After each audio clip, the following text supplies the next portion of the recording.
ബോബി ചെമ്മണ്ണൂർ മട ബോച്ചെ ഇനിയിപ്പോൾ അങ്ങനെ പറയണം, കാരണം ബോച്ചെട്ടിയാണല്ലോ വൈറലത്. അപ്പോൾ ബോബി ചെമ്മണ്ണൂർ റിലേറ്റഡ് ആയിട്ടുള്ള കോണ്ടന്റുകൾ മറുനാടൻ മലയാളി സാജൻസ് കറിയയുടെ ചാനലിലൂടെ അങ്ങനെ തുരുതുര ഒരുമാതിരി വൈറലക്കം പിടിച്ച പോലെയാണ് വന്നുകൊണ്ടിരിക്കുന്നത്. അതിനൊക്കെ ഉള്ള ഉത്തരം കൊടുക്കാൻ വേണ്ടിയിട്ട് ബോബി ചെമ്മണ്ണൂരിനെ മറുനാടൻ മലയാളി സാജൻസ് കറിയ അവരുടെ സ്റ്റുഡിയോയിലേക്ക് ക്ഷണിക്കുകയുണ്ടായി.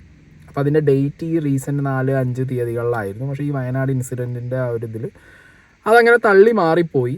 പിന്നെ ബോച്ചേനെ ഒരു വീഡിയോ ഇട്ടിട്ട് പറഞ്ഞു, നിങ്ങൾക്ക് ഇത് അമ്പയർ വേണം, അതായത് ന്യൂട്രൽ ആയിട്ടുള്ളൊരു വ്യക്തി വന്നിരുന്ന് ഞാനും നിങ്ങളും തമ്മിലുള്ള ഈ ഒരു ഡിബേറ്റിൽ അവരൊരു മോഡറേറ്ററായിട്ട് വന്നിരിക്കണം അങ്ങനെ ഒരു വ്യക്തി. അപ്പോൾ നിങ്ങളുടെ ഭാഗത്തുനിന്നും എൻ്റെ ഭാഗത്തുനിന്നും അങ്ങനെ ഒരു വ്യക്തി വന്നിരിക്കുമ്പോൾ നിങ്ങളുടെ സ്റ്റുഡിയോയിൽ തന്നെ വരണോ, വേറെ എന്തെങ്കിലും ഒരു ന്യൂട്രൽ വെന്യൂവിൽ പോരെ, അത് ലൈവായിട്ട് നിങ്ങൾ കാണിച്ചോ, അങ്ങനെയൊക്കെ പറഞ്ഞ് അങ്ങോട്ടും ഇങ്ങോട്ടും വീണ്ടും സംസാരങ്ങളുമായിട്ട് മുന്നോട്ട് പോകാമെന്നല്ലാതെ ഈ പറഞ്ഞ രണ്ടുപേരും ഇരുന്നിട്ടുള്ള ഒരു ലൈവ് ഈ അടുത്ത കാലത്ത് കാണാൻ പറ്റുമോ എന്നുള്ളത് സംശയമാണ്. ഓക്കെ, എന്താണെങ്കിലും അങ്ങനെ ലൈവിന് ഞാൻ വളരെയധികം വെയിറ്റിംഗ്. കാരണം കുറേ ചോദ്യങ്ങൾ കാണും സാജൻസ് കറിയയ്ക്ക് ഈ പറഞ്ഞ ബോബി ചെമ്മണ്ണൂരിനോട് ചോദിക്കാൻ. ബോബി ചെമ്മണ്ണൂരിന് ഒരുപാട് ചോദ്യങ്ങൾ കാണും സാജൻസ് കറിയോട് ചോദിക്കാൻ. അപ്പോൾ എന്താണെങ്കിലും ആ ഒരു ഡിബേറ്റ് നടക്കട്ടെ. ഇപ്പോൾ മറുനാടൻ മലയാളിയിൽ ഞാൻ 1-2 വീഡിയോസ് കണ്ടു. ഇത് ഈ ബോച്ചെ ടീയുടെ ബോച്ചെ ടീ ഫ്രാഞ്ചൈസി എടുത്തവരൊക്കെ ബോച്ചെ പാർട്ട്നേഴ്സ് എന്ന് പറഞ്ഞിട്ടാണല്ലോ ഒരു ഫ്ലക്സും സാധനങ്ങളൊക്കെ വെക്കാറ്. ഇപ്പോൾ ബോച്ചെ ടീ ഫ്രാഞ്ചൈസി എടുത്ത 2-3 വ്യക്തികൾ, അതിൽ തന്നെ ഏറ്റവും ആദ്യം ബോച്ചെ ടീ ഫ്രാഞ്ചൈസി തുടങ്ങിയ ഒരു ലേഡി അടക്കമുണ്ട്. ഇവരുടെ ഇപ്പോഴത്തെ ഒരു ഗതികേടിനെ കുറിച്ച് ഇവർ സംസാരിക്കുന്നുണ്ട്. അതായത് ചാടിക്കയറി എല്ലാ ബിസിനസ്സും അല്ലെങ്കിൽ ലൈഫിലെല്ലാം മാറ്റി വെച്ച് രക്ഷപ്പെടാമെന്ന് പറഞ്ഞ് ബോച്ചെ ടീ ഫ്രാഞ്ചൈസി ബോച്ചെ തന്നപ്പോൾ അത് എടുത്തു.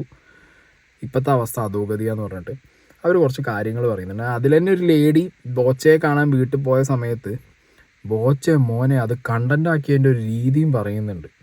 കണ്ടിട്ട് സത്യം പറഞ്ഞു കഴിഞ്ഞിട്ട് ഇയാൾ എന്തോന്നടി, ഇയാൾ ബിസിനസ് മാൻ എന്നുള്ളതിനേക്കാൾ ഉപരി സോഷ്യൽ മീഡിയയിൽ എങ്ങനെ കണ്ടൻറ്റുകൾ ത്രോ ചെയ്യാമെന്ന് കൃത്യമായും വൃത്തിയായും വെടിപ്പായും അറിയുന്നൊരു കണ്ണിങ് സോഷ്യൽ മീഡിയ ഇൻഫ്ലുവൻസറും കൂടിയാണ് ഇങ്ങനെ. ഓക്കെ, അപ്പോൾ എന്താണെങ്കിലും കാര്യങ്ങളിലേക്ക് വരാം. സാജൻസ് കറിയും ബോച്ചയും കൂടിയുള്ള ആ ഒരു ഡിബേറ്റ് എത്രയും പെട്ടെന്ന് നമുക്ക് കാണാൻ സാധിക്കട്ടെ. അതിനു മുമ്പ് ബോച്ചെ എന്ന് പറഞ്ഞ മനുഷ്യസ്നേഹി, സമാധാനപ്രിയൻ, ബോച്ചെ എന്ന് പറഞ്ഞ എല്ലാവരെയും സഹായിക്കുന്ന നന്മമരം ബോച്ചയെക്കുറിച്ച് ഈ ചേച്ചിക്ക് എന്താണ് പറയാനുള്ളതെന്ന് നമുക്ക് നോക്കാം. ഞങ്ങൾക്ക് കുറേ കടബാധ്യതകൾ ഉണ്ടായിരുന്നു. അപ്പോൾ നല്ലോണം കടബാധ്യതയും കാര്യങ്ങളൊക്കെ ഉണ്ടായപ്പോൾ ഇങ്ങനെ യൂട്യൂബിലും ഫേസ്ബുക്കിലൊക്കെ ഇവരുടെ വീഡിയോ കാണാറുണ്ട്. അപ്പോൾ മല്ലികയ്ക്ക് കട കൊടുത്തപ്പോൾ അതൊക്കെ കണ്ടിട്ടാണ് ഞാൻ സാറിനെ കാണാനായിട്ട് ഈ ഫ്രാഞ്ചൈസിയുടെ കാര്യം പറഞ്ഞിട്ട് ആളെ കാണാനായിട്ട് ചെന്നത്. അപ്പോൾ ഞാനും എൻ്റെ ഒരു കൂട്ടുകാരും കൂടിയിട്ടാണ് കാണാൻ ചെന്നത്. അപ്പോൾ ഞങ്ങൾ കാര്യങ്ങളൊക്കെ ആളുടെ അടുത്ത് ഞങ്ങൾക്ക് ഒരു 10ഓളം മൈക്രോ ഫിനാൻസിൻ്റെ ലോണുകളുണ്ട്. അപ്പോൾ ഞങ്ങൾ പണിത് കഴിഞ്ഞ് സാധാരണ ഒരു വരുമാനത്തിൽ നിന്ന് ഞങ്ങൾക്കത് വീട്ടാൻ പറ്റില്ല. അപ്പോൾ ഞങ്ങൾക്ക് ഒരു നല്ലൊരു വരുമാനം വേണം. അപ്പോൾ ഞങ്ങൾക്ക് ആ മല്ലിക ചേച്ചിക്ക് ചെയ്ത് കൊടുത്ത പോലെ ഞങ്ങൾക്കൊരു ഫ്രാഞ്ചൈസി വേണം. അത് കിട്ടുകയെന്നുണ്ടെങ്കിൽ അത് ചെയ്തു തരണം എന്ന് പറഞ്ഞിട്ടാണ് ഞങ്ങൾ ചെന്നത്. അപ്പോൾ എൻ്റെ കൂട്ടത്തുണ്ടായിരുന്ന നീതു എന്ന് പറഞ്ഞ കൂട്ടുകാരുടെ ഹസ്ബൻഡ് ഇങ്ങനെ ബാധ്യതയിൽ നിൽക്കുമ്പോൾ ആളൊരു ദിവസം കിഡ്നിയുടെ കാര്യം പറഞ്ഞിട്ട് ഒരു ആളെ കണ്ടിരുന്നു. അതായത് ഏജൻറ്റ്, കിഡ്നിയുടെ ഏജൻറ്റിനെ കണ്ട ആളൊരു ദിവസം ചെക്കപ്പിനും കാര്യങ്ങൾക്കൊക്കെ പോയ കാര്യമൊക്കെ ഞങ്ങൾ സാറിൻ്റെ അടുത്ത് പറഞ്ഞു. അപ്പോൾ അവർ പറഞ്ഞു കിഡ്നിയുടെ കാര്യമാണെങ്കിൽ കുഴപ്പമില്ല, നമുക്ക് ചെയ്യാം, അത് നല്ല കണ്ടൻറ്റാണ്, നമുക്ക് ആ വീഡിയോ വന്നു കഴിഞ്ഞാൽ വീഡിയോ വൈറലായി കഴിഞ്ഞാൽ നിങ്ങൾക്ക് എന്തെങ്കിലും പ്രശ്നമുണ്ടോ എന്ന് ചോദിച്ചു. അപ്പോൾ ഞങ്ങൾക്ക് വീഡിയോ വന്നാൽ കുഴപ്പമില്ല, വൈറലായാൽ കുഴപ്പമില്ല, നമുക്ക് ഈ ഒരു നല്ലൊരു വരുമാനം, ഞങ്ങളുടെ ഉദ്ദേശം എന്ന് പറഞ്ഞാൽ ഞങ്ങളുടെ ബാധ്യത കടങ്ങൾ തീർക്കുക എന്നുള്ളതാണ്. ആ ഒരു രീതിയിൽ കടങ്ങൾ തീരുക എന്നുണ്ടെങ്കിൽ ഞങ്ങൾക്ക് വീഡിയോ വൈറലായാൽ കുഴപ്പമില്ല. അപ്പം ഞങ്ങൾ കടം തീർക്കാൻ വേണ്ടി കിഡ്നി വിൽക്കാനും തയ്യാറ് തന്നെ ആയിരുന്നു.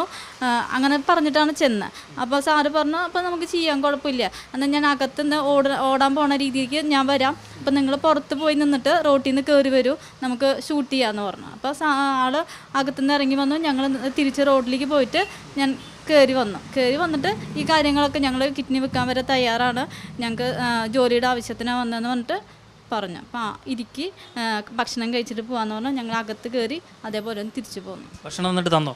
ഇല്ല, ആയിട്ടില്ല എന്ന് പറഞ്ഞു. വീഡിയോ കാണുന്നവർക്ക് കൃത്യമായിട്ട് നിങ്ങൾ ഭക്ഷണം കഴിച്ചെന്നായിരുന്നു. അതിന് മുമ്പ് പെപ്സി കുടിക്കാൻ തന്നായിരുന്നു. അതിന് മുമ്പ് പെപ്സിയൊക്കെ കുടിക്കാൻ കൊടുത്തിട്ടുണ്ടായിരുന്നു, ഭക്ഷണവും കിട്ടിയില്ല. ലാസ്റ്റ് കിഡ്നീൻ്റെ കാര്യം പറഞ്ഞത് മൂപ്പരെടുത്തിട്ട് കണ്ടൻറ്റും ആക്കി. ഞാൻ എന്താ അറിയോ, ബോച്ചയെ ഇതിൽ കുറ്റം പറയാൻ പറ്റുമെന്ന് ചോദിച്ചു കഴിഞ്ഞാൽ ബോച്ച കറക്റ്റ് യൂസ് ചെയ്യുന്നുണ്ട്. അങ്ങേർക്ക് വരുന്ന ഇതേപോലത്തെ കേസുകൾ നല്ല വൃത്തിയായിട്ട് അയാൾക്ക് എങ്ങനെയാണോ അത് ബെനിഫിറ്റ് ആവുന്നത് ആ രീതിയിൽ അയാളെ എങ്ങനെ അയാൾക്ക് സ്വയം പ്രൊമോട്ട് ചെയ്യണം, അയാളെ ബ്രാൻഡ് എങ്ങനെ അതിലൂടെ പ്രൊമോട്ട് ചെയ്യണം എന്നുള്ളത് അയാൾ വൃത്തിക്ക് അത് ചെയ്യുന്നുണ്ട്. ഇങ്ങനെ കയറിപ്പോയി ബോച്ചേൻ്റെ കയ്യിൽ പെടുന്നവരോടാണ് പറയാനുള്ളത്, നിങ്ങൾക്ക് കൃത്യമായി ബോച്ച എന്തെങ്കിലും ബെനിഫിറ്റബിൾ ആയിട്ടുള്ള കാര്യങ്ങൾ ചെയ്തു തരികയാണെന്നുണ്ടെങ്കിൽ നിങ്ങൾക്ക് ഓക്കെ. നിങ്ങൾ ആ പ്രതീക്ഷയിലാണ് പോണേന്ന് നമുക്ക് പറയാം. നിങ്ങളെ ഗതികേടാണത്, പറഞ്ഞിട്ട് കാര്യമില്ല. കാരണം സോഷ്യൽ മീഡിയ തുറക്കുന്ന സമയത്ത് എല്ലാവരെയും എപ്പോഴും സഹായിക്കുന്ന ബോബി ചെമ്മണ്ണൂർ, ഇത് നന്മമരം ഫേസ്. അപ്പോൾ പിന്നെ ചാടിക്കയറി നിങ്ങൾ ബോച്ചേൻ്റെ അടുത്ത് പോവാതിരിക്കൊന്നുമില്ല. കാരണം നിങ്ങൾ എപ്പോൾ വീഡിയോ തുറന്നാലും കാണുന്ന എന്താ, അയ്യോ എല്ലാവരും സഹായിക്കുന്ന ബോച്ചെ, നമ്മുടെ കഷ്ടത പറഞ്ഞ് പോയി നോക്കാമെന്ന് പറഞ്ഞ് പോണതാണ്. പക്ഷെ നിങ്ങളും അവിടെ എന്താ ചെയ്യുന്നത്, നിങ്ങളെ കഷ്ടപ്പാടും നിങ്ങളുടെ സങ്കടവും ഒക്കെ ബോച്ചേൻ്റെ മുന്നിൽ നിങ്ങൾ പറയുമ്പോൾ അയാൾ അത് വിൽക്കട്ടെ എന്ന് ചോദിക്കുമ്പോൾ നീ വിറ്റോന്ന് നിങ്ങളും പറയുകയാണ്. അത് നിങ്ങളെ ഗതികേടാണ്, അത് അയാൾ യൂസ് ചെയ്യാണ്. ആ ഗതികേട് അയാൾ കൃത്യമായിട്ട് യൂസ് ചെയ്യുന്നു. അയാളെ സെൽഫായിട്ട് അവിടെ എന്ത് ചെയ്യുന്നു, പ്രൊമോട്ട് ചെയ്യുന്നു. എന്നിട്ട് നിങ്ങൾക്ക് അയാളുടെ ബ്രാൻഡ് തന്നെയാണ് പ്രൊമോട്ട് ചെയ്യാൻ തരുന്നത്. നിങ്ങളിലൂടെ അയാളെ ബ്രാൻഡ് തന്നെ പ്രൊമോട്ട് ചെയ്യാൻ തരുന്നു.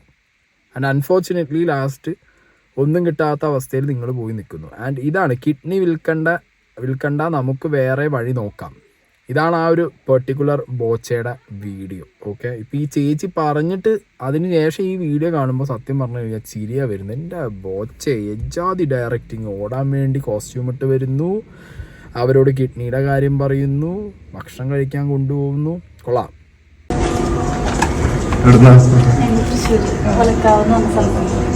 ആ വീഡിയോ എടുത്തോ നന്നായി തന്നെ എടുത്തോളൂ, കുറയ്ക്കണ്ട.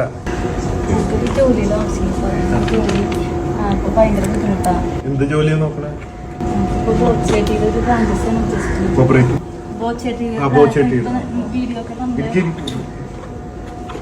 നമ്മൾ ഓടാൻ പോകാൻ വേണ്ടിട്ട് മറ്റേ മല്ലികയുടെ അല്ല, പഞ്ചായത്തിന് സ്ഥലം തന്നിട്ടുണ്ടായിരുന്നു. വീട് വയ്ക്കാനായിട്ട് 4 ലക്ഷം രൂപ പാസ്സായിട്ടുണ്ട്. 40,000 ഇറക്കിയിട്ട് ഒരു തറപണിയായിട്ട് 40,000 രൂപ തന്നിട്ടുണ്ട്. കടങ്ങൾ വീട്ടാനുള്ള സ്കീം ഇവിടെ ഇല്ല കേട്ടോ. കാരണം കടം നോക്കിയാല് 5,000 കോടി ഉണ്ടെങ്കിൽ മതിയാവില്ല. കടം വീട്ടാനുള്ള സ്കീമില്ല. ഈ ബോച്ച വർത്താനം പറയുമ്പോൾ എന്താ പറയുക, ബോച്ചയ്ക്ക് അറിയാം ഇത് നാളെ പാമ്പായി വള്ളിയായി തലയുടെ മുകളിൽ വന്നു കഴിഞ്ഞാൽ അത് കൃത്യമായി എങ്ങനെ ടാക്കിൾ ചെയ്യണം എന്നുള്ളത് ബോച്ചയ്ക്ക് അറിയാം. ഇപ്പോൾ നാളെ ഇതിനൊരു റിപ്ലൈ വീഡിയോ ആയിട്ട് ബോച്ച വരുവാണെങ്കിൽ ബോച്ചയ്ക്ക് കൃത്യമായിട്ട് അതിനൊരു റിപ്ലൈ കാണും. ഇവരെൻ്റെ അടുത്ത് വന്നു, ഞാൻ അവരോട് വളരെ കൃത്യമായി പറഞ്ഞതാണ് വീഡിയോ എടുക്കുന്നുള്ളത്. ഞാൻ എൻ്റെ വീഡിയോയുടെ തുടക്കത്തിൽ വീഡിയോ എടുത്തൊന്ന് പറയുന്നത് നിങ്ങൾ കേട്ടില്ല. അപ്പോൾ വീഡിയോ എടുക്കുക എന്നുള്ളത് അവർക്കും അറിയാം, ഞാൻ അവരോട് പറഞ്ഞിട്ടാണ് ചെയ്തത്. മനസ്സിലായോ? അപ്പോൾ ആ കാര്യങ്ങളൊക്കെ ബോച്ച എടുത്തുങ്ങ. പിന്നെ ഞാൻ വീഡിയോയിൽ പറഞ്ഞതാണല്ലോ കടം വീട്ടാൻ ഇവിടെ കാര്യങ്ങളൊന്നും എൻ്റെ കയ്യിലില്ല എന്നുള്ളത്. ഏത് ബോച്ച കൃത്യമായി പല കാര്യങ്ങളും ഈ പാവങ്ങളാണ് എന്ത് ചെയ്യുന്നത്, ഇവിടെ പോയി ഇരുന്നിട്ട് ബോച്ച സഹായിക്കും. അവൻ്റെ മനസ്സിൽ മാത്രമേ ഉള്ളൂ സഹായിക്കുമല്ലോ, സഹായം കിട്ടുമല്ലോ, ഞങ്ങളുടെ ലൈഫ് രക്ഷപ്പെടുമല്ലോ, അത് മാത്രമേ ഉള്ളൂ. പക്ഷെ ബോച്ചയ്ക്ക് കൃത്യമായി അതിനൊരു സ്ക്രിപ്റ്റും കൃത്യമായിട്ട് അതിൽ കാര്യങ്ങളും ബോച്ച പറഞ്ഞു വെക്കുന്നുണ്ട്. ഒരുപാട് പേര് വീട് വെക്കണം, കടം വെക്കണം, കടമുണ്ട്, ജപ്തിയുണ്ട്, അതൊക്കെ ഇഷ്ടംപോലെ 7,000-ഓളം പേര് ആപ്ലിക്കേഷൻ എടുക്കുന്നുണ്ട്. വരുമാന മാർഗം നമുക്ക് നോക്കാം. നമ്മള് ഫ്രാഞ്ചൈസി ഉണ്ട്, ബോച്ച പാർട്ട്ണർ ആവാം. നമുക്ക് ഫ്രാഞ്ചൈസി കട 10ഓളം അടവുകൾ ലോണുകൾ മൈക്രോ ഫൈനാൻസ് ഈ മൈക്രോ ഫൈനാൻസ് ഒക്കെ അടവൊക്കെ മുടങ്ങി കിടക്കണ്ടാവില്ലോ അല്ലേ? അല്ല, അപ്പൊ ഒരു സംശയം വയ്ക്കട്ടെ, ഇപ്പൊ ചീറ്റി തന്നിട്ട് വിറ്റ് കഴിഞ്ഞാ ഈ പൈസ ഒക്കെ എടുത്തിട്ട് വീണ്ടും സ്റ്റോക്ക് വാങ്ങണ്ടേ? അതിന് പകരം ഈ അടവൊക്കെ അടച്ചു തീർത്ത് നമ്മുടെ കച്ചവടം പൂട്ടോ? കാരണം നമ്മളിതില് അന്വേഷിക്കും, പോലീസ് എൻക്വയറി നടത്തും. നിങ്ങൾ വല്ല വെട്ടിപ്പിലൊക്കെ പെട്ടിട്ടുണ്ടോ, പോലീസ് കേസ് ഉണ്ടോ, അതൊക്കെ നോക്കുക. അതൊക്കെ നോക്കിയിട്ടേ തരുള്ളൂ. കാരണം അങ്ങനെ കുറച്ച് മാനദണ്ഡങ്ങളുണ്ട്. പിന്നെ വിൽക്കുമ്പോ കറക്റ്റായിട്ട് പൈസ കണക്ക് ബാങ്കിൽ ഇടല്, സ്റ്റോക്ക്, അങ്ങനെ ബിസിനസ് അല്ല, കുറച്ച് ഉത്തരവാദിത്തങ്ങളൊക്കെ വേണ്ടി വരും. കച്ചവടം ആക്കി തരേണ്ടത് ഞാൻ ഏറ്റു. അത് നിങ്ങൾ ആരും പിന്നാലെ പോകണ്ട. നിങ്ങളുടെ കടയുടെ വീടിന്റെ മുമ്പിൽ അല്ലെങ്കിൽ കടയുടെ മുമ്പിൽ ആൾക്കാരുണ്ടാവും. ഓക്കെ, അപ്പൊ ബോച്ച ഇവരോട് കാര്യങ്ങൾ പറഞ്ഞു കൊടുക്കുന്നുണ്ട്. കച്ചവടം ആക്കി തരല് ഞാൻ ഏറ്റു, കടയുടെ മുന്നിൽ എപ്പോഴും ആളുകൾ ഉണ്ടാവും. പിന്നെ നിങ്ങൾ തട്ടിപ്പും വെട്ടിപ്പും നടത്തരുത്. ഇവിടുന്ന് കറക്റ്റ് സ്റ്റോക്ക് എടുക്കണം, അതിൻ്റെ ഡീറ്റെയിൽസ് ബാങ്കിൽ കൊണ്ടുപോയി കൊടുക്കണം. ആ വരുന്ന പൈസ എടുത്തിട്ട് നിങ്ങളെ മൈക്രോ ഫിനാൻസിൻ്റെ EMI അടച്ച് മുന്നോട്ട് പോയി സ്റ്റോക്ക് എടുക്കാതെ നമ്മുടെ കച്ചവടം നിങ്ങൾ എന്ത് ചെയ്യരുത്, പൂട്ടിക്കരുത് എന്നൊക്കെ അയാളുടെ ബിസിനസ് പരമായിട്ടുള്ള കാര്യങ്ങൾ കൃത്യമായിട്ട് പറഞ്ഞു വെക്കുന്നതിൻ്റെ കൂട്ടത്തിൽ കൊടുക്കുന്നൊരു വാഗ്ദാനമാണ്. കടയുടെ മുന്നിൽ എപ്പോഴും ആളുകൾ കാണും. ബിസിനസ്സൊക്കെ വരും, ബിസിനസ് ഉണ്ടാക്കി തരുന്ന കാര്യം ഞാൻ ഏറ്റവും ബിസിനസ് കൃത്യമായിട്ട് വരും. നിങ്ങൾ ബിസിനസ് കറക്റ്റ് നോക്കിയാൽ മതി. ഇനിയിപ്പോൾ ബോച്ചേൻ്റെ ഒരു എക്സ്പ്ലനേഷൻ എങ്ങനെയോ ഈ പല കാര്യങ്ങളിലും, ഇപ്പോൾ ഫിജി കാട്ടാണെങ്കിലും ഇതിന് മുമ്പ് ഒരു ഈ പറഞ്ഞ ബോച്ചേട്ടീൻ്റെ കാര്യം വരുമ്പോഴൊക്കെ ബോച്ചേട്ടി ഫ്രാഞ്ചൈസി എടുത്ത് ബോച്ചെ പാർട്ട്ണറായ ആളുകളെ ബോച്ച എന്തെങ്കിലുമൊക്കെ ഇവർ പ്രശ്നങ്ങൾ പറഞ്ഞു വരുമ്പോഴത്തേക്ക് അവരെ ബിസിനസ് പഠിപ്പിക്കും. ബിസിനസ് നിങ്ങൾക്ക് അറിയില്ലെങ്കിൽ അത് പഠിക്കണം, ഇല്ലെങ്കിൽ അത് പഠിപ്പിച്ച് തരാൻ ഞാൻ റെഡിയാണ്, നിങ്ങൾ എൻ്റെ അടുത്ത് വന്നാൽ ഞാൻ ബിസിനസ് പഠിപ്പിച്ച് തരാമെന്ന് പറയും. ഇത് ആക്ച്വലി ബോച്ചയുടെ അടുത്ത ആളുകൾ വരുമ്പോൾ തന്നെ ആ ബിസിനസ് പഠിപ്പിച്ച് കൊടുത്താൽ പോരെ. പ്രശ്നം ഉണ്ടായതിനു ശേഷം പിന്നെ ബിസിനസ് പഠിപ്പിച്ച് കൊടുക്കാൻ നിൽക്കണ്ടല്ലോ. ഇതിപ്പോൾ ബോച്ച ഇതിൽ ഇവരോട് കാര്യങ്ങൾ സംസാരിക്കുന്നുണ്ട്, ഒരു വാഗ്ദാനം കൊടുക്കുന്നുണ്ട്, ഓക്കെ ഇവിടെ ആളുകൾ വരും, ആളുകൾ വന്നിരിക്കും എന്നുള്ളൊരു കാര്യമാണ് ബോച്ച പറയുന്നത്. പക്ഷേ ഇവർ പറയുന്നത് അതല്ല. ഇവർ പറയുന്നത് എന്താണെന്ന് വെച്ച് കഴിഞ്ഞാൽ ബോച്ചേട്ടിയുടെ ഫ്രാഞ്ചൈസി എടുത്ത് ആദ്യത്തെ 1-2 ആഴ്ച അത്യാവശ്യം കച്ചവടമുണ്ട്. അതിനുശേഷം സംഭവിക്കുന്നത് ഇവരുടെ അടുത്തുള്ള ഷോപ്പിൽ 10 കിലോമീറ്റർ ചുറ്റളവിൽ വേറെ എവിടെയും ഒരു ബോച്ചേട്ടി ഫ്രാഞ്ചൈസി ഉണ്ടാവില്ല എന്ന് പറഞ്ഞിട്ട് അതല്ല നടന്നുകൊണ്ടിരിക്കുന്നത്. എല്ലാ കടകളിലും ബോച്ചേട്ടി അവൈലബിൾ ആവുകയാണ്. അങ്ങനെ ആവുന്ന സമയത്ത് ആർക്ക് ഏത് കടയിൽ നിന്നും ബോച്ചേട്ടി വാങ്ങാം എന്ന് പറഞ്ഞൊരു സിറ്റുവേഷൻ വരുമ്പോൾ ഇവർ ഈ എക്സ്ക്ലൂസീവ് ബോച്ചേട്ടി സ്റ്റോർ ഇട്ടിരിക്കുന്നവർക്ക് എന്ത് ലാഭം എന്നാണ് അവർ ചോദിക്കുന്നത്. 35 രൂപയ്ക്കും 36 രൂപയ്ക്കും ഓരോ കവറുകൾ ഓരോ സ്ഥലത്ത് ബോച്ചേട്ടീൻ്റെത് ബൾക്കായിട്ട് ആളുകൾ കൊടുത്തിട്ട് പോകുന്നുണ്ട്. അവർ 1-2 രൂപ ലാഭം എടുത്ത് വിൽക്കുമ്പോൾ ഇവിടെ ബോച്ചെ എക്സ്ക്ലൂസീവ് സ്റ്റോർ എന്ന് പറഞ്ഞിട്ട് ബോച്ചയുടെ ഫോട്ടോയും വെച്ച് കെട്ടിപ്പിടിച്ച് നിൽക്കുന്ന ഈ ഒരു സ്ഥാപനത്തിൽ നിന്ന് ആരും വാങ്ങുന്നില്ല എന്നാണ് ഇവർ പറയുന്നത്. 1-2 ആഴ്ച കച്ചവടം, അതിനുശേഷം ഡ്രൈ, അതിനുശേഷം കച്ചവടം ഇല്ല. അപ്പം അവിടെ ബോച്ച കൊടുത്ത വാഗ്ദാനം എന്തായി എന്നാണ് അവർ ചോദിക്കുന്നത്. ആളുകൾ വരും, വാങ്ങാൻ വരും, ക്യൂ നിൽക്കും, എപ്പോഴും കടേൻ്റെ ഫ്രണ്ടിൽ ആളുണ്ടാവും. എപ്പോഴും കടേൻ്റെ ഫ്രണ്ടിൽ ആളുണ്ടാവും, അല്ല ബസ് സ്റ്റോപ്പിൻ്റെ ബാക്കിലും തുടങ്ങേണ്ടി വരും. അപ്പോൾ പിന്നെ എപ്പോഴും ബസ് സ്റ്റോപ്പിൽ ആളുണ്ടാകുമ്പോൾ കടയിലും ഇല്ലയെന്ന് പറഞ്ഞിരിക്കുക. അല്ലാതെ എന്ത് ചെയ്യാനാ? അല്ലാതെ ആൾ വേണ്ടേ? ഇവർ ഈ ഗതികേട് നിങ്ങൾ മനസ്സിലാക്കണ്ടേ? അതിനിടയിൽ ഇതേപോലത്തെ അപാരമായ കണ്ടന്റ് മേക്കിങ് കൊള്ളാം ബോച്ചെ കിടനായിട്ടുണ്ട്. എന്താണ് ആ ചേച്ചിയുടെ അവസ്ഥ? ആ ചേച്ചിയുടെ അവസ്ഥ തന്നെയാണ് പലരും അവിടെ പറയുന്ന ഒരു അവസ്ഥ. അതായത് അവരുടെ ഷോപ്പിലേക്ക് ആളുകൾ വരുന്നത് കുറയാൻ കാരണം 10 കിലോമീറ്ററിലല്ല, തൊട്ടടുത്തുള്ള കടയിലൊക്കെ ബോച്ചേട്ടി അവൈലബിൾ ആയതാണ് പ്രശ്നം. അവരുടെ ചാരിറ്റി പ്രകാരം ചാരിറ്റി മുഖാന്തരം ഫ്രീ ആയിട്ടാണ് തന്നത്. ഈ ഷോപ്പ് വന്നോ അതോ? ഞങ്ങൾക്ക് തന്നത് ഒരു 3 ബാഗ് ബോച്ചേട്ടി. ഒരു ബാഗിൽ എത്ര എണ്ണം ഉണ്ടാവും? 350 എണ്ണം. 12,250 രൂപ ഒരു ബാഗിന് വില. നിങ്ങൾക്ക് 3 ബാഗ് ഫസ്റ്റ് സ്റ്റാർട്ടിങ്ങിൽ അവർ ഇറക്കി തന്നു, ഫ്രീ ആയിട്ട് തന്നു. ഈ ഷോപ്പ് എടുത്തതാരാ? ഞാൻ. എത്ര രൂപ മുടക്കി? 15,000 രൂപ അഡ്വാൻസും മാസം 2,500 വാടകയും, ചെറിയൊരു കുഞ്ഞ് കോണി റൂം അടുത്ത്. പിന്നെ ആ പരസ്യങ്ങളും സാർ തന്നെയാണ്. ഞങ്ങൾക്ക് ഉദ്ഘാടനത്തിന് ഞങ്ങൾക്ക് ഒന്നും ചിലവായില്ല, ആൾ തന്നെയാണ് ചെയ്ത്. ഞങ്ങൾ പിന്നെ 15,000 രൂപ അഡ്വാൻസും കൊടുത്തു, 2,500 രൂപ 2 മാസമായിട്ട് കയ്യിൽ നിന്ന് എടുത്ത് വാടക കൊടുക്കണം. പിന്നെ ഇത് എന്താ സംഭവിച്ചത്? ആദ്യം സെയിൽ ഉണ്ടായിരുന്നു? ആദ്യം ആ ഉദ്ഘാടനത്തിന് അന്നൊരു 1.5 ചാക്കോളം നല്ല കച്ചവടം ഉണ്ടായിരുന്നു. രണ്ടാമത്തെ ദിവസം അത്യാവശ്യം കച്ചവടം ഉണ്ടായിരുന്നു. അങ്ങനെ ഒരാഴ്ച വലിയ കുഴപ്പമില്ലാണ്ട് പോയി. അത് കഴിഞ്ഞപ്പോൾ കച്ചവടം കുറഞ്ഞു തുടങ്ങി. പിന്നെ അപ്പുറമുള്ള ഷോപ്പിലൊക്കെ ഈ സാധനം കിട്ടാൻ തുടങ്ങി, ആൾക്കാരുടെ വരവ് ഇങ്ങനെ കുറഞ്ഞു തുടങ്ങി. ഫ്രാഞ്ചൈസി തരുമ്പം പറഞ്ഞിരുന്നത് എന്താണ്? ഈ തൊട്ടടുത്ത് കടകൾ ഉണ്ടാവുമെന്നോ അല്ലെ ഈ പ്രോഡക്റ്റ് കൊടുക്കുമെന്നോ അങ്ങനെ എന്തെങ്കിലും പറഞ്ഞു? ഫ്രാഞ്ചൈസി അതായത് നമ്മൾ അവരുടെ അടുത്ത് ചോദിച്ചിരുന്നു, ഇത് ചായലയുടെ ഈ കൂപ്പൺ നിർത്തി കഴിഞ്ഞാൽ ആരും മേടിക്കാനായിട്ട് വരില്ല, അപ്പോൾ നിങ്ങൾ സമ്മാനം തുടർന്ന് പോകുമെന്ന് ചോദിച്ചപ്പോൾ സമ്മാനം നിർത്തില്ല, അത് ഉണ്ടാവും എന്ന് പറഞ്ഞു. അപ്പോൾ ബാക്കി എങ്ങനെയാണെന്ന് ചോദിച്ചപ്പോൾ 10 കിലോമീറ്റർ ചുറ്റളവിൽ വേറെ ഫ്രാഞ്ചൈസികളും വേറെ കാര്യങ്ങളൊന്നും വരില്ല എന്നാണ് പറഞ്ഞത്. അപ്പോൾ അങ്ങനെ ആകുമ്പോൾ നമുക്ക് കച്ചവടം ഉണ്ടാവും എന്നുള്ള രീതിയിലായിരുന്നു. പിന്നെ നമ്മളെടുത്തേക്കുന്നത് ഫ്രാഞ്ചൈസി എന്ന് പറയുമ്പോൾ ചായല മാത്രം വിൽക്കാനുള്ളൊരു ഷോപ്പായിട്ടാണ്. ഫ്രാഞ്ചൈസി എന്ന് പറയുമ്പോൾ അങ്ങനെയാണ്. പിന്നെ ഒരാഴ്ച കഴിയുമ്പോൾ കച്ചവടം കുറഞ്ഞ് ബാക്കി എല്ലാ കടകളിലും ഈ സാധനം കിട്ടി തുടങ്ങി. അപ്പോൾ ഞാൻ അവരുടെ അടുത്ത് 2-3 തവണ ഇങ്ങനെ വിളിച്ച് കംപ്ലൈൻറ്റ് പറഞ്ഞപ്പോൾ അവരെൻ്റെ അടുത്ത് വേറെ ചായക്കച്ചവടം ചെയ്യാൻ, അതിൻ്റെ കൂടുതൽ വേറെ എന്തെങ്കിലും വെച്ച് ബിസിനസ് ചെയ്യാനാണ് പറയണത്. അപ്പോൾ ഇതന്നെയാണ് അവസ്ഥ. ഇതന്നെയാണ് ഇതിൽ ആദ്യമായിട്ട് ബോച്ചേട്ടിയുടെ സ്റ്റോർ തുടങ്ങിയ എക്സ്ക്ലൂസീവ് സ്റ്റോർ തുടങ്ങിയ ചേച്ചിക്കും പറയാനുള്ളത്. അതിന് വേണ്ടിയിട്ട് മറുനാടൻ മലയാളി എക്സ്ക്ലൂസീവിൽ തന്നെ വേറൊരു ചേട്ടൻ വന്നിട്ടുണ്ടായിരുന്നു. ആ ചേട്ടനും പറയാനുള്ളത് സെയിം കാര്യമാണ്. അതായത് ഇത് അവൈലബിലിറ്റി എല്ലായിടത്തും അവൈലബിൾ ആയി തുടങ്ങുമ്പോൾ ഇവരെ കടയിൽ നിന്ന് ആരും സാധനം വാങ്ങാൻ വരുന്നില്ല. കാരണം ഇത് അതിനുള്ള എക്സ്ക്ലൂസീവ് സ്റ്റോറാണ്. പിന്നെ ഇതിൻ്റെ ടീമുമായിട്ട് ബന്ധപ്പെടുമ്പോൾ അവർ പറയുന്നത് ചായ കച്ചവടം തുടങ്ങിക്കോ, ബജ്ജി കച്ചവടം തുടങ്ങിക്കോ. അപ്പം അങ്ങനെ ചായ കച്ചവടം ബജ്ജി കച്ചവടം തുടങ്ങാനാണെന്നുണ്ടെങ്കിൽ ബോച്ചേട്ടിയുടെ ഈ എക്സ്ക്ലൂസീവ് സ്റ്റോർ തുടങ്ങേണ്ട ആവശ്യമുണ്ടോ? ബോച്ചെ ചായക്കട എന്ന് പറഞ്ഞാൽ തുടങ്ങിയാൽ പോരെ. എന്നാൽ പിന്നെ അതിൻ്റെ ഇടയിൽ അവർ രക്ഷപ്പെട്ടു. ബോച്ചെ എക്സ്ക്ലൂസീവ് ചായക്കട അങ്ങനെയാണെന്നുണ്ടെന്നുണ്ടെങ്കിൽ അതിനകത്ത് ചായ പോണം. ഇവർ ഈ ചായപ്പൊടി വിറ്റ് ജീവിക്കേണ്ട ആവശ്യമില്ല. അവർ ചായയും ബോണ്ടയും വിറ്റിട്ടെങ്കിലും അവരുടെ ജീവിതം മുന്നോട്ട് പോയിരുന്നു. പക്ഷെ ഇതിപ്പോൾ അതല്ലല്ലോ അവസ്ഥ. ഇത് ചായപ്പൊടി മാത്രമല്ല ഇതിനകത്ത് വിൽക്കാൻ പറ്റൂ. പിന്നെ പലരും എന്ന് പറഞ്ഞാൽ വളരെ ആർഭാടമായിട്ടാണ് ഈ ചായക്കട തുടങ്ങുന്നത്, ചായപ്പൊടീൻ്റെ ഷോപ്പ് തുടങ്ങുന്നത്. അപ്പം അങ്ങനെ തുടങ്ങുന്ന സമയത്ത് ഇനാഗ്രേഷനും അവിടുത്തെ പൊട്ടിത്തെറിയും ഈ പറഞ്ഞ ബോച്ചയുടെ വരവും എല്ലാതും കൂടിയും കാണുന്ന സമയത്ത് നാട്ടുകാർ ഓ ഇവൻ ബോച്ചേട്ടി വിറ്റ് ലക്ഷപ്രഭു ആയിന്ന് കയറി. ഒരാഴ്ച 2 ആഴ്ച കഴിഞ്ഞു പിന്നെ ആരുമില്ല. ഈ അവസ്ഥയിൽ ഇവർ എന്ത് ചെയ്യുമെന്നാണ് ഇവർ ചോദിക്കുന്നത്. അപ്പോൾ ഇങ്ങനെയുള്ള ആളുകൾക്ക് ബോച്ച ഒരു സ്പെഷ്യൽ ക്ലാസ് വെച്ചിട്ട് ബിസിനസ് പഠിപ്പിച്ചു കൊടുക്കുന്നത് നന്നായിരിക്കും. ഓക്കെ. പിന്നെ ഈ ചേച്ചിക്ക് മറ്റേ അന്ന് ഓടാൻ പോണ വഴിക്ക് ചേച്ചിയെ കണ്ടു, കിഡ്നീൻ്റെ കഥ പറഞ്ഞു, ഭക്ഷണം കൊടുത്തു, അതിൻ്റെ ഒരു കണ്ടിന്യൂഷനും കൂടി ഉണ്ട്.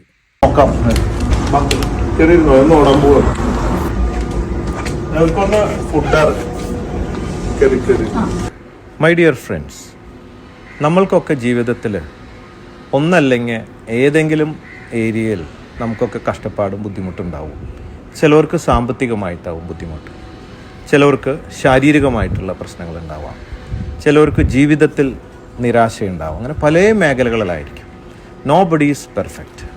അതുകൊണ്ട് പ്രശ്നം വരുമ്പോൾ കിഡ്നി എടുത്ത് വെക്കുക, ശരീരത്തിൻ്റെ ഭാഗം മുറിച്ച് വെക്കുക, കച്ചവടമാക്കുക, ഇതൊന്നും ശരിയായ പരിഹാരമല്ല, ശാശ്വത പരിഹാരമല്ല. അതുകൊണ്ട് ജീവിതത്തിൽ പ്രശ്നങ്ങൾ വരുമ്പോൾ നേരിടണം. നമ്മളതിനെ ആത്മവിശ്വാസത്തോടു കൂടെ അത് മറികടക്കാം എന്നുള്ള വിശ്വാസത്തോടു കൂടി മുന്നോട്ട് ഫോളോ അപ്പ് ചെയ്യുക. അങ്ങനെ മുന്നോട്ട് ഫോളോ അപ്പ് ചെയ്യാനും ഇത് മറികടക്കാനുമാണ് ബോച്ചേനെ വന്നിട്ട് ഈ ചേച്ചിമാരടക്കം പലരും വന്ന് കാണാൻ വരുന്നത്. ഓക്കെ. ഇനിയിപ്പോൾ ബോച്ചേൻ്റെ ഇതിൻ്റെ വേറൊരു CCTV വിഷ്വലോ വേറൊരു വേർഷനോ കാണുമായിരിക്കും ഉണ്ടാവും. കാരണം ഇപ്പം ഈ ചേച്ചിമാർ പറയുന്ന അവർക്ക് ഭക്ഷണം കിട്ടിയിട്ടില്ല, വീട്ടിൽ നിന്ന് പെപ്സി മാത്രമേ കിട്ടിയതാണ്. ഇനിയിപ്പോൾ ബോച്ച ഭക്ഷണം കൊടുത്തോ ഇല്ലേ എന്നൊക്കെ ബോച്ചേൻ്റെ വേർഷൻ പറയണം ബോച്ചെ. ഓക്കെ. എന്താണെങ്കിലും ബോച്ചെ ടീ ഫ്രാഞ്ചൈസി എടുത്ത 3 പേരുടെ വീഡിയോസ് ഇതേപോലെ തുരുതുരാന്ന് പറഞ്ഞ് മറുനാടൻ മലയാളിയിൽ വന്നിട്ടുണ്ട്. ആൻഡ് പ്ലസ് ഈ ചേച്ചി പറഞ്ഞ കാര്യം ഞാൻ സത്യം പറഞ്ഞാൽ ഞാൻ സ്ക്രിപ്റ്റിങ് ആലോചിച്ച് നോക്കുന്നു. ഓടാൻ പോകുന്ന രീതിയിൽ ഞാൻ വന്നിട്ട് നിങ്ങളോട് ഞാൻ ചോദിക്കും. അപ്പോൾ നിങ്ങൾ കിഡ്നീൻ്റെ കഥ പറയണം, അപ്പോൾ നിങ്ങൾക്ക് ബോച്ചെ ടീ ഫ്രാഞ്ചൈസീൻ്റെ കാര്യം പറയും, എന്നിട്ട് ഭക്ഷണം കഴിക്കുന്നിടത്ത് നമുക്ക് വീഡിയോ എൻഡ് ചെയ്യാം. കൊള്ളാം ബോച്ചെ. പക്ഷേ ഞാൻ ചെയ്യരുത് അല്ലെങ്കിൽ ചെയ്യാൻ പാടില്ല എന്നൊന്നും പറയുന്നില്ലല്ലോ. കാരണം ഇഫ് ദേ ആർ വില്ലിങ്, അവർ റെഡി ആണെന്നുണ്ടെങ്കിൽ ബോച്ചയ്ക്ക് ചെയ്യാം, ഒരു വിഷയമല്ല. അവരുടെ സങ്കടം സെല്ല് ചെയ്യാൻ വേറൊരാളെ സമ്മതിക്കുകയാണെന്നുണ്ടെന്നുണ്ടെങ്കിൽ അത് ബോച്ചെ കറക്റ്റ് സെല്ല് ചെയ്തിട്ട് അവർക്ക് ബോച്ചയുടെ ഒരു പ്രതീക്ഷ കൊടുക്കുകയാണെന്നുണ്ടെങ്കിൽ ഓക്കെ ഫൈൻ. പക്ഷെ ആ പ്രതീക്ഷയിലൂടെ അവർ നന്നാവുന്നുണ്ട്, അവർ രക്ഷപ്പെടുന്നുണ്ടെന്ന് നിങ്ങൾ ഉറപ്പ് വരുത്തേണ്ടത് ബോച്ചയല്ലേ. ഓക്കെ. അവരിപ്പോൾ ഈ പറഞ്ഞ സ്ഥാപനത്തിൽ കൃത്യമായ സെയിൽ നടത്താൻ വേണ്ടി അവർ ഇനീഷ്യേറ്റ് ചെയ്തില്ല. പക്ഷെ ഇതിപ്പോൾ ഈ ചായപ്പൊടി എന്ന് പറഞ്ഞാൽ റോട്ടിൽ കൂടി പോകണവനെ വിളിച്ചു പോകണമെന്ന് ചായപ്പൊടി പഠിപ്പിക്കാൻ പറ്റില്ലല്ലോ. പറ്റുമോ? അങ്ങനെ ചെയ്യാൻ പറ്റൂ? ലോട്ടറി കച്ചവടം അതിൽ ചെയ്യാൻ പറ്റുമോ ഈ സാധനം? ഇല്ല. ചായപ്പൊടി ആവശ്യമുള്ളവൻ അല്ലെങ്കിൽ ഈ കൂപ്പണിന് ആവശ്യമുള്ളവൻ വന്ന് വാങ്ങുമ്പോഴല്ലേ ഈ സാധനം അവർക്ക് കൊടുക്കാൻ പറ്റൂ. ഫുട്പാത്തിലിട്ട് വിൽക്കാൻ പറ്റില്ലല്ലോ അവർക്ക്. പിന്നെ അവർക്ക് എന്താണ് അവരുടെ പ്രശ്നം, അവരെന്ത് സ്ട്രഗിളാണ് അവർ ഫേസ് ചെയ്യുന്നത്, എന്തുകൊണ്ട് ഇങ്ങനെ സംഭവിച്ചു, ബോച്ചട്ടി എങ്ങനെ എല്ലായിടത്തും അവൈലബിൾ ആയി എന്നുള്ളതിനെക്കുറിച്ച് കൃത്യമായി നോക്കി ഇവർക്ക് എന്ത് ചെയ്യണം, ഒരു തീരുമാനം ബോബി ചെമ്മണ്ണൂർ ഉണ്ടാക്കി കൊടുക്കണം. ആൻഡ് ബോബി ചെമ്മണ്ണൂർ എന്ന് പറയുമ്പോൾ എല്ലാവരും ഈ ഓടിപ്പോകാൻ കാരണം എന്താ? സമാധാനപ്രിയൻ, നന്മമരം, ലോകത്തിന് സമാധാനം വരാൻ വേണ്ടി മാത്രം ചിന്തിക്കുന്ന ഏറ്റവും വലിയ നന്മമരമാണ് കേരളത്തിലെ ബോച്ചയിലെ. ബോച്ചയുടെ ഇൻസ്റ്റാഗ്രാം അക്കൗണ്ട് എടുത്ത് നോക്കിയാൽ നിങ്ങൾക്ക് കാണാം 812 kilometre run unique world record holder. Guinness record എന്ന് പറഞ്ഞിട്ട് ബോച്ചേൻ്റെ അവിടെ കൊടുത്തിട്ടുള്ളത് വേൾഡ് പീസ്, ലോക സമാധാനത്തിലുള്ള ഗിന്നസ് റെക്കോർഡ് കിട്ടിയെന്നാണ് ബോച്ചയുടെ ഇൻസ്റ്റാഗ്രാം പ്രൊഫൈലിൽ ഇട്ടിട്ടുള്ളതും ബോച്ചയുടെ തന്നെ വെബ്സൈറ്റിലൊക്കെ കൊടുത്തിട്ടുള്ള awards. Guinness world record four world piece, ലോക സമാധാനത്തിന് വേണ്ടിയിട്ടുള്ള മറ്റേ ഗിന്നസ് വേൾഡ് റെക്കോർഡ് കിട്ടിയെന്നുള്ളതാണ്. ആക്ച്വലി 1076 കുട്ടികൾ പീസിൻ്റെ ചിഹ്നത്തിന് ആണ് വെള്ള ഡ്രസ്സ് ഇട്ട് നിന്നിട്ടാണ് ഇവർക്ക് എന്ത് കിട്ടിയിട്ടുള്ളത്, ഈ ഒരു റെക്കോർഡ് കിട്ടിയിട്ടുള്ളത്. അത് ഈ ഫേസ്ബുക്ക് പേജിലുണ്ട്, ഞാൻ ആ പിക്ചറോടെ വയ്ക്കാം കേട്ടോ. ന്യൂ റെക്കോർഡ്, ഇത് ഗിന്നസ് വേൾഡ് റെക്കോർഡ്സിൻ്റെ പേജിൽ 2019 ഒക്ടോബർ 8 വന്നിട്ടുള്ള പോസ്റ്റാണ്. Largest human image of peace sign, okay, സമാധാനത്തിൻ്റെ ചിഹ്നം. Last week in Trivandrum, Kerala, India, 1076 participants came together dressed in white to form this peace sign at an event organized by Dr. Bobby Chemannur, Chemannur International Jewelers and Club Oxygen Resorts at Jimmy George Indoor Stadium. അപ്പോൾ 2019 ഇത് പീസിൻ്റെ sign, സമാധാനത്തിൻ്റെ ചിഹ്നം, ഈ 1076 കുട്ടികൾ ഗ്രൂപ്പായിട്ട് നിന്നിട്ട് അവർ ആ ഒരു ഫോർമാറ്റിൽ ആ ചിഹ്നമായി നിന്നിട്ടാണ് എന്ത്, ഈ 1076 കുട്ടികൾ, ആ ഗ്രൂപ്പ് ഓഫ് കുട്ടികൾ നിന്നിട്ടാണ് ആ ഒരു ചിഹ്നത്തിന് വേണ്ടിയിട്ടുള്ള ഗിന്നസ്, സമാധാനത്തിൻ്റെ ചിഹ്നത്തിന് വേണ്ടിയിട്ടുള്ള ഗിന്നസ് വേൾഡ് റെക്കോർഡ് കിട്ടിയിട്ടുള്ളത്. ഏറ്റവും വലിയ ചിഹ്നം എന്ന് പറയുന്നത്. അപ്പോൾ അവിടെ അതെങ്ങനെ വേൾഡ് പീസിന് വേണ്ടിയിട്ടുള്ളതെന്ന് എനിക്കറിയില്ല. സൈൻ വേൾഡ് പീസിൻ്റെ സൈൻ, ആ ചിഹ്നം അതാണ്. അതും ആ ഗ്രൂപ്പ് ഓഫ് കുട്ടികൾ ഇത് ഓർഗനൈസ് ചെയ്തതാണ് ബോബി ചെമ്മണ്ണൂർ. പിന്നെ അങ്ങനെ ബോബി ചെമ്മണ്ണൂർ ഒറ്റയ്ക്ക് ആ ഒരു മറ്റേ ഗിന്നസ് വേൾഡ് റെക്കോർഡ് കൊണ്ടുപോയിട്ട് അങ്ങനെ ഇട്ടു എന്നുള്ള എനിക്ക് പിടുത്തമില്ല. അപ്പോൾ ആ കുട്ടികളടക്കം അവർക്ക് കൂടി അല്ലേ ആ ഒരു ഗിന്നസ് വേൾഡ് റെക്കോർഡ് അതിൻ്റെ ഭാഗമായിട്ട് അവരാണ് നിന്നത്. സോ അത് ആ ഗ്രൂപ്പിന് ബിലോങ്സ് ടു ദാറ്റ് ഗ്രൂപ്പ് അല്ലേ ആ ഗ്രൂപ്പിനാണ് അത് ബിലോങ് ചെയ്യുന്നത് അല്ലേ. അവരാണ് അതിന് ആക്റ്റീവായിട്ട് പങ്കെടുത്തതും അവരാണ് അതിൻ്റെ പാർട്ടിസിപ്പൻസും. അപ്പോൾ 1076 കുട്ടികൾ പ്ലസ് ഓർഗനൈസർ അങ്ങനെയല്ലേ ആ സാധനം വരിക. പിന്നെ അതെങ്ങനെ ഈ ഒരു എന്താ പറയുക പീസ് സൈനാണത്, പീസ് സൈൻ ഇതിൽ തന്നെ എഴുതിയിട്ടുള്ളത് അവർ പീസ് സൈൻ എന്നാണ്. അപ്പോൾ ഈ പീസ് സൈനിന് വേണ്ടിയിട്ടുള്ള ഗിന്നസ് വേൾഡ് റെക്കോർഡ് എങ്ങനെയാണ് ലോക സമാധാനത്തിന് എന്നുള്ളത് എനിക്കറിയാൻ പാടില്ല. Largest human image of peace sign എന്നാണ് കൊടുത്തിട്ടുള്ളത്.